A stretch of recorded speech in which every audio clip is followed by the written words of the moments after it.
దివ్య చైతన్యం ముందు చూచుట, వినుట, తాకుట, వాసన చూచుట, భుజించుట, కదులుట, నిద్రించుట, శ్వాసించుట వంటివి చేయుచున్నను. తాను వాస్తవంగా ఏదీను చేయనట్లుగా ఎరిగిను. ఏలైనగా మాట్లాడినప్పుడు, గ్రహించినప్పుడు, విసర్జించినప్పుడు, కన్నులు తెరుచుట లేక మోయుట జరుగుచున్నప్పుడు ఆయా ఇంద్రియార్థములతో వర్తించున్నవనియు మరియు తాను వాని నుండి వేరు అని అతడు సదా ఎరిగి ఉండెను. 8-9 శ్లోకాలు.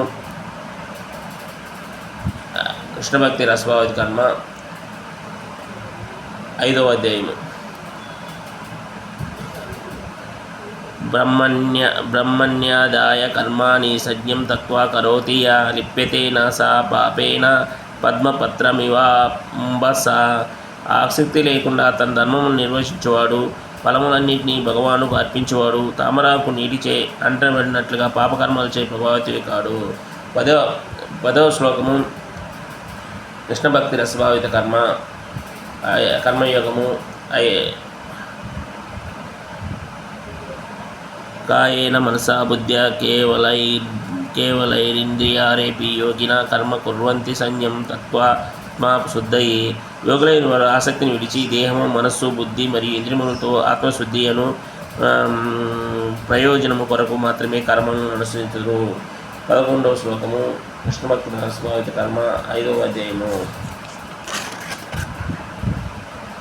యుక్త కర్మఫలం త్యక్త్వా శాంతిమప్నోతి నైష్టికం అయుక్త కామకారేణ పరే సక్తో నిబధ్యంతే. నిలకడగా భక్తియుక్త సేవ చేయువాడు అన్ని కర్మల ఫలమునకు నాకు అర్పించుడిచే నిజమైన శాంతిని పొందును. కానీ భగవద్భావన లేనివాడు మరియు తన కర్మముల యందు ఆసక్తిని కలిగి ఉన్నవాడు నాకు మనుషుడు బద్ధుడగును. 12వ శ్లోకం. కృష్ణభక్తి రసభావతి కర్మ 5వ అధ్యాయము. సర్వకర్మాణి మనసా సన్యస్యేస్తే సుఖం వసి నవద్వారే పూరే దేహి నైవ కర్వన్న కారయన్. దేహమునందున్న జీవుడు తన స్వభావమును నింద్రించి మానసికంగా కర్మలన్నింటినీ త్యజించినప్పుడు కర్మను చేయనివాడై మరియు కర్మకు కారణము కాక నవద్వారపురము దేహములో నుండి సుఖముగా నివసించును.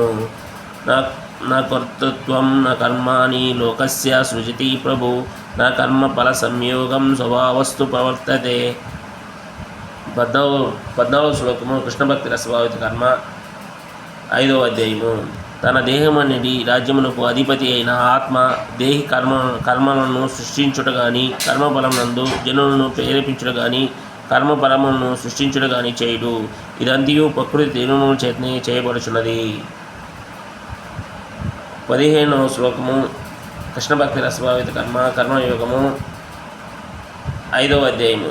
నాదంతే కస్యచిత్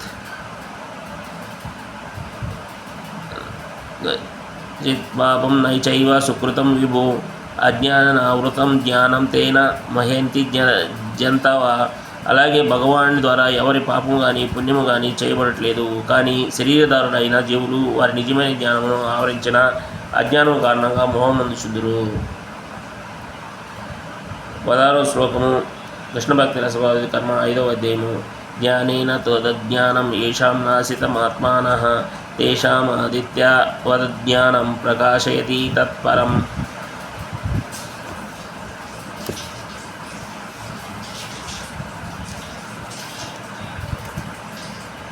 అవిద్యను నశింపజేయు జ్ఞాన ప్రకాశము కలిగినప్పుడు మనుజుడు పగటి సమయమున సూర్యుడు సర్వమును ప్రకాశింపజేయనట్లు జ్ఞానం అతనికి సర్వమును బోధించపరచును.